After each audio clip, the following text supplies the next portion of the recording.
Okay, so what we're doing with this one is, this is like FYI stuff, not on the midterm, not on the practicum. Talking about collarbone fractures and separated shoulders and something called SLAP, S-L-A-P lesions. There's some good images of the collarbone. We'll look at the treatment box in a second, the fractured spot. Different types of shoulder separation. They graded over a scale, and usually it's right around the AC joint. You can get like a fraying in there, a stretching, and it will literally just tear right in half, more severe. And here it's not only has the AC joint torn, but the ligaments attaching to the underside of the acromion there have also torn.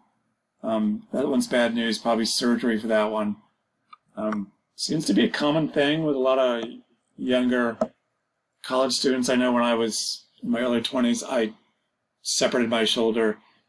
It was at a concert, and it's another whole story. But usually they're not that bad. You can rehab them or don't need surgery. We'll look at the treatment box in a second. And then there's something called the SLAP lesion. And what the SLAP lesion is a tear of the labrum, the glenoid labrum. What is a labrum? It's that little lining on the inside of your fossa. There's like a little rubbery lining. And a lot of tendons attached to that lining. And one in particular, the long head of the bicep tendon. See how it goes right through the bicipital groove? We talked about that last week.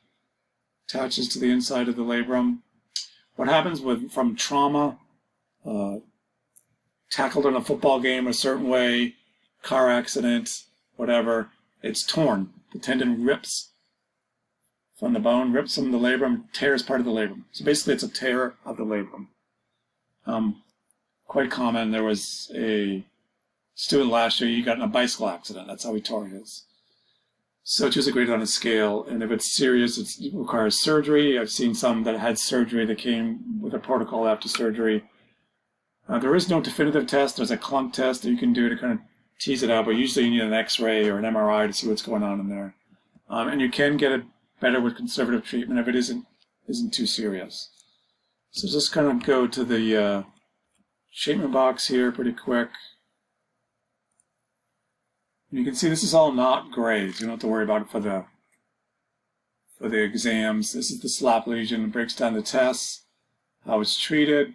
Generally, usually surgery, conservative, a lot of rotator cuff kind of stuff if it's strengthening the external rotators and all that like we've been talking about. Here's collarbone fracture, and here's dislocated shoulder. Some general exercises to keep as a resource. And again, I can't emphasize enough, a lot of this stuff is really well organized for you in these treatment boxes. Save it on a Google Doc, save it somewhere where you can get to it. Because you never know, someday you're going to be wherever, somebody's going to come in with a shoulder issue, and you think, I have no idea, and then go back to these treatment boxes, and you may be able to tease out some answers. Okay, so that is that one. Really quickly, if I can get this stuff